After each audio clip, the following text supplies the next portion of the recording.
Hello, everyone, and welcome to our last episode of Theme Park Week. Yay!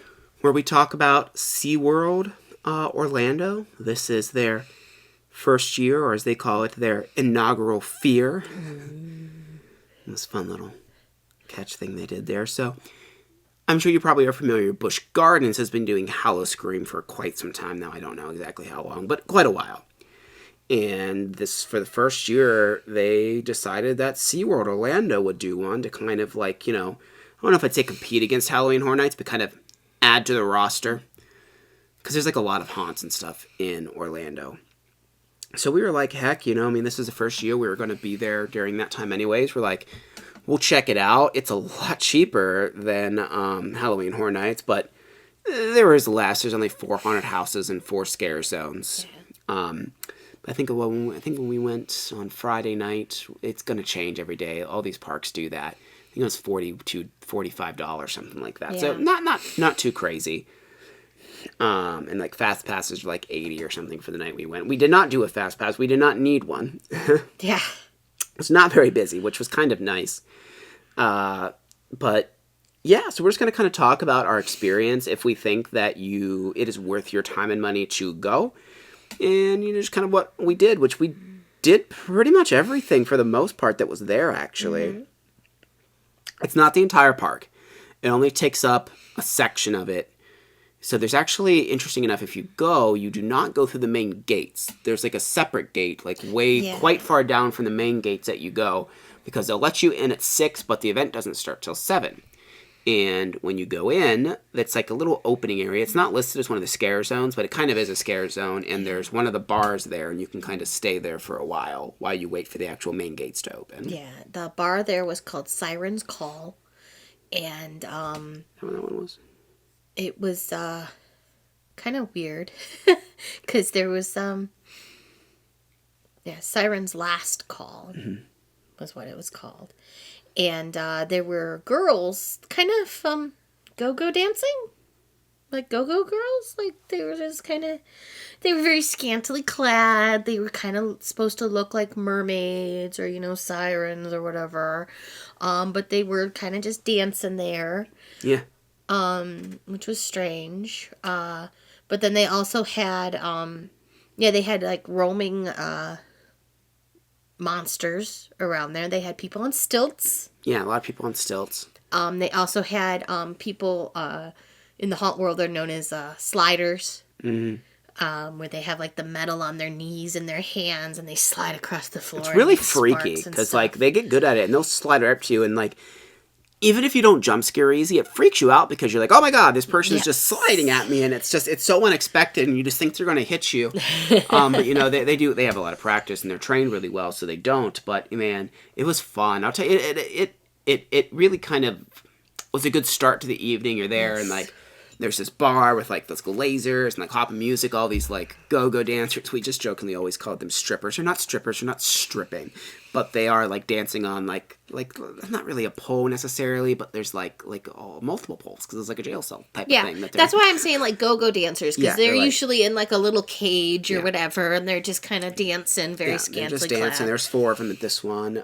Something cool is that, so we'll talk about that I guess now. There's 4 themed bars now. There's many more places than this to get alcohol in this park. Let me tell you what. Wow. We'll talk about that more in a minute. Wow. But there's 4 themed bars, and all of them have the Paranormal Potion and the Pumpkin Smash. The Paranormal Potion was like a passion fruit drink. The Pumpkin Smash kind of tasted like, what's it called? Pumpkin juice. If you ever had that before. Yeah. But of course these have alcohol. And then each one had their own theme drink to each of the 4 bars as well. Mm-hmm. Like that one was called the Siren's Kiss, which was like a strawberry one. We didn't try that one.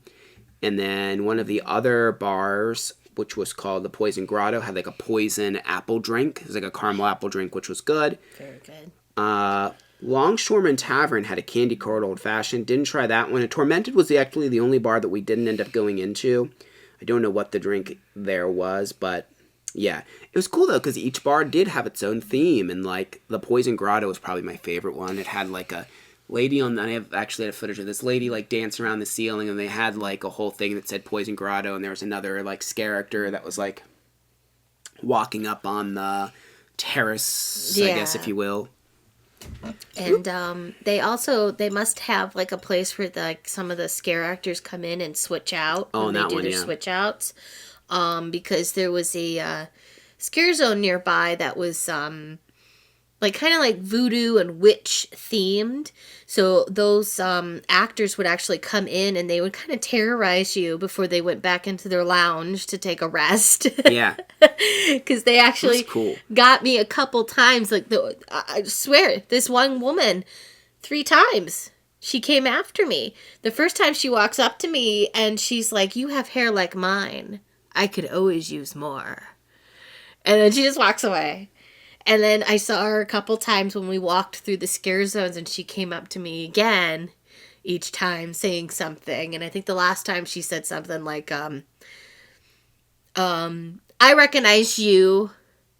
I'd recognize that smell anywhere," or something like that. It was like really gross and creepy, but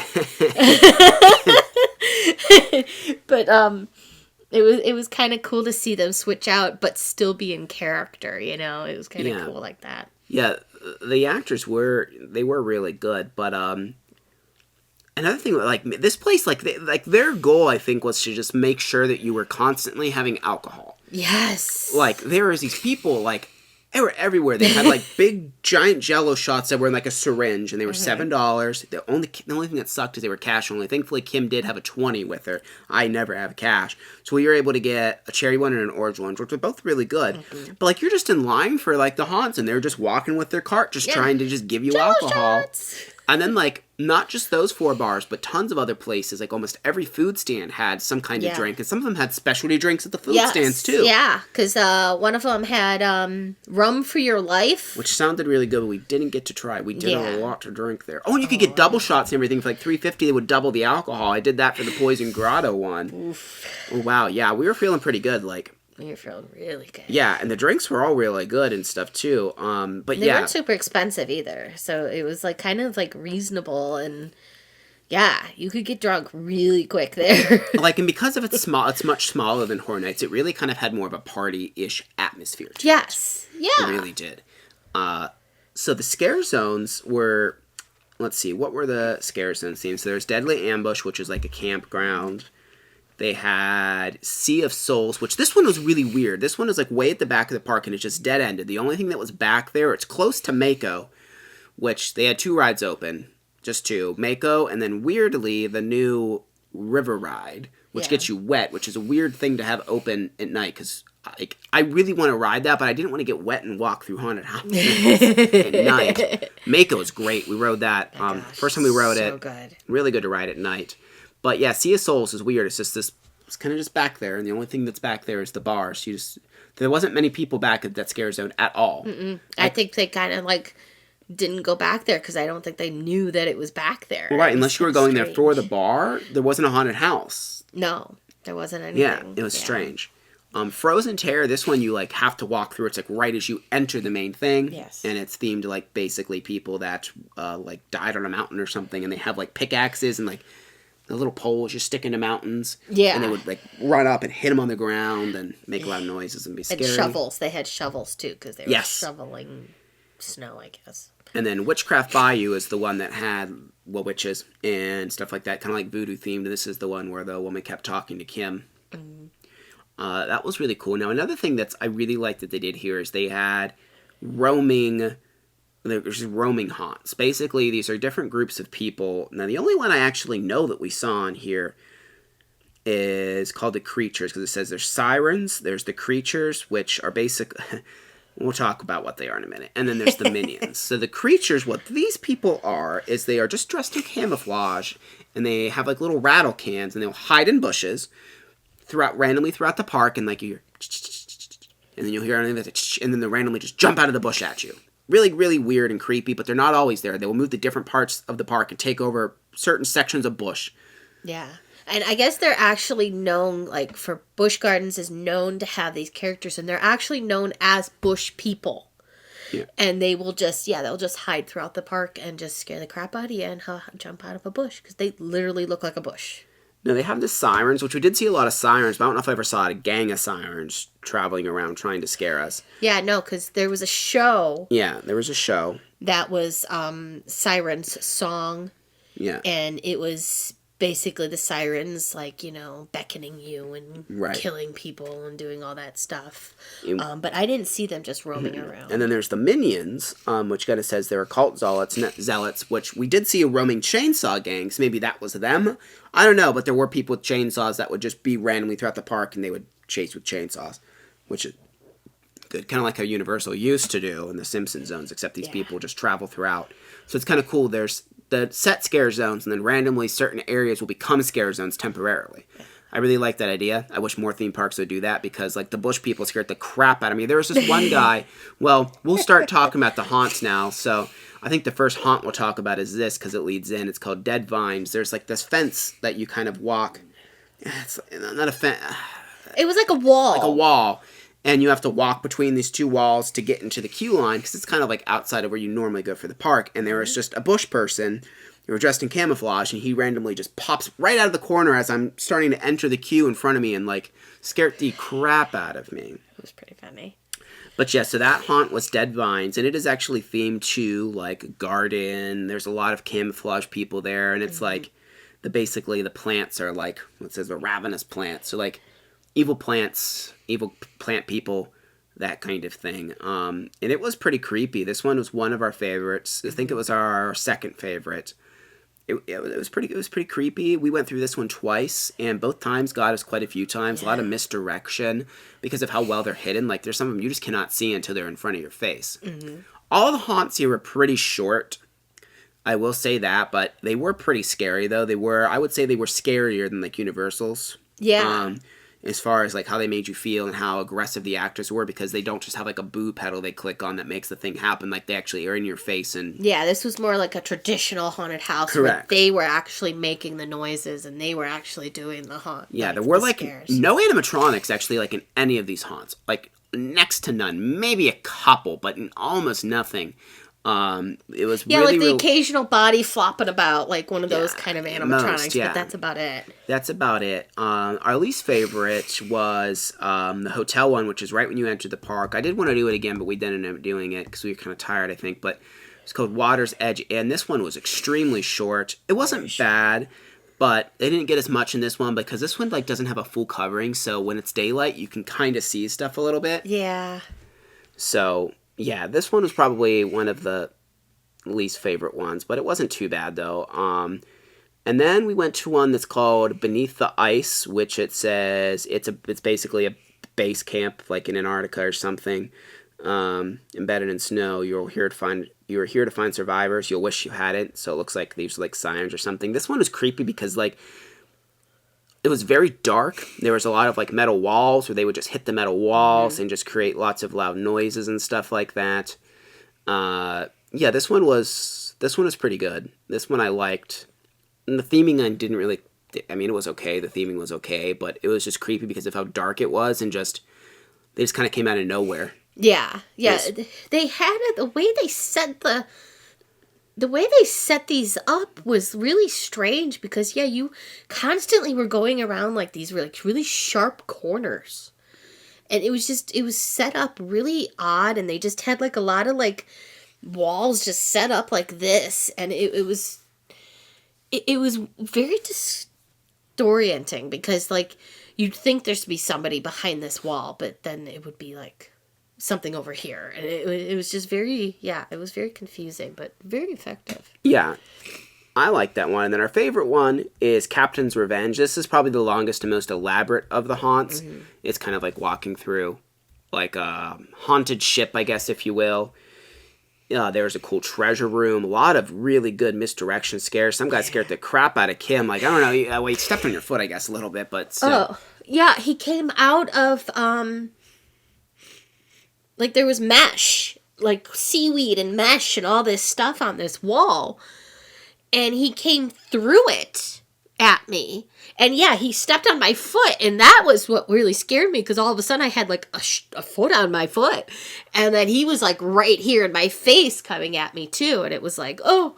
But it was really good. Yeah. But yeah, this one is probably, and there's like a really small little outside section too, someone on a bungee as well. And yeah, like I said, none of the lines were long. I think this might have been. Well, I think the one we waited in the longest was Water's Edge because we just decided to go and do it. It was right at the front of the park. Yeah. But that's just because everyone went there first. But I think the longest we waited was probably 15 minutes for any of the haunts. Yeah. It was not much. And, which is kind of a good and bad thing because if you're SeaWorld, you want it to be crazy busy. But if you just want to go there and have a good time, you want it to be dead. You can't have it both. Like, if you want, so that's what's kind of like. So hopefully this is profitable because we did have a lot of fun, and I would like to see it be bigger and take over more of the park. I would really like to have all the rides open, more the better, because I love riding like rides at night. And since the wait times are less, we actually had time where Universal, like, there's 10 haunted houses. You need to get in those things, you don't have time to really go ride the rides if you're there for the haunts. Yeah. Now they did have 2 shows, Siren Song, which we kind of briefly talked about. This one was a weird one. Siren Song was. Yeah, because it was in this, like they had this, like, kind of courtyard set up with these stages kind of encircling it. And I didn't know at first that that's where the show was. I thought it was actually off to the side because there was a sign off to the side that said, Siren Song over here. And then we kind of, like, accidentally walked into it. And it was, like, starting and stuff. And I'm just like, there's something happening. And, yeah, they had these stages with, like, these different kinds of sirens. There was, like, a fire and ice and like a voodoo witch one and stuff like that. And they each had their own, like, powers. And they did things. And it was really cool. They kind of had, like, where they, like, killed audience members. Yeah. They weren't really audience members. But the one, it was weird, though, because, like, and this one also was a little bit more than PG.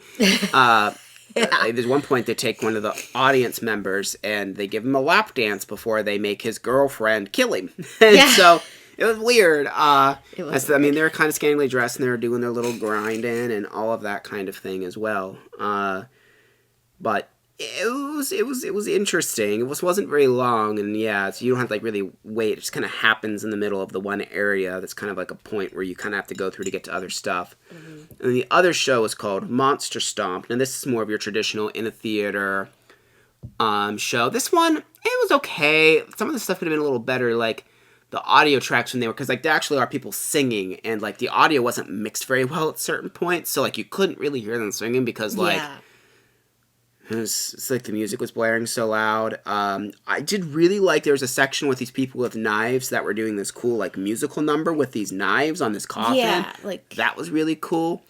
And some of, like, the story elements were kind of cool of it because it's based on Jack the Ripper, and he ends up kind of, like, killing this, like, it was kind of hard to follow the story. I don't really know what was going on, but he, like, ends up kind of, like, killing the one girl that's, like, a love interest, and then everyone's like, boo, but then I guess she comes back to life and they, like, have fun killing together.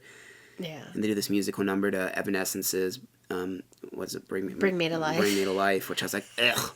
Which someone was just playing it in line at one of the other haunts. Yeah, we were making fun of it, and we were like, there's so many other better songs by Evanescence, and then they played it in this thing, and I'm like, meh. But, it's not terrible. It's worth, especially if you're lit up like we were when you go there, and I feel like that's half the fun if you're going there, like, lit up. There's a lot of food that looked pretty good, too, that we didn't try. Like, I had a panini from someplace. That wasn't great, but they had a lot of, like, special, like, that wasn't, like, a specialty item, but they had, like, other specialty stuff. Yeah. Like, the mac and cheese looked good, and there's a bunch of other stuff. The pretzel place's chips were really good, which is weird. Yeah. We got pretzels, and they were, like, a whole bunch of kettle chips underneath. We didn't even know that was there. And we got beer cheese, and, like, the pretzels are, they were okay. We were, like, dipping the chips in them, and those were really good, though. I would say, should you go to it, I would say I'd recommend it. It was a lot of fun. It's not crazy expensive. If you're looking for another Halloween Horror Nights-ish thing to do, and you're also doing Halloween Horror Nights, this is a good one-night off thing to go do. Yeah. Go there, get some drinky drinks, go to the haunts. If it's like when we went, there wasn't a lot of lines, so it's just kind of fun to go. And I really like their scare zones and, like, the scare actors they have and the roaming scare actors that make their own scare zones. It just overall had, like, a nice party vibe to it. So if that's kind of something you're looking for, this might be for you. Yeah. It's fun. I'd probably recommend going to it. I'm hoping, again, that they do it more. Yeah. in the following years and just kind of expand upon it. I'd be interested to see what they do if they like take over the whole park or more of the park in the coming years. But yes, thank you very much for watching. Make sure you like, subscribe, ring the bell. Oh, she's not gonna. Oh, there we go. Pumpkin bell thing. And let us know, any other things you want to see us do and all that kind of stuff. We have a Patreon. You can go over there and become a patron if you want. That would be cool. Watch the video and check out all the different tiers we have. That'd be just awesome of you. And yeah, thank you very much for watching, and we will see you in the next one. Bye.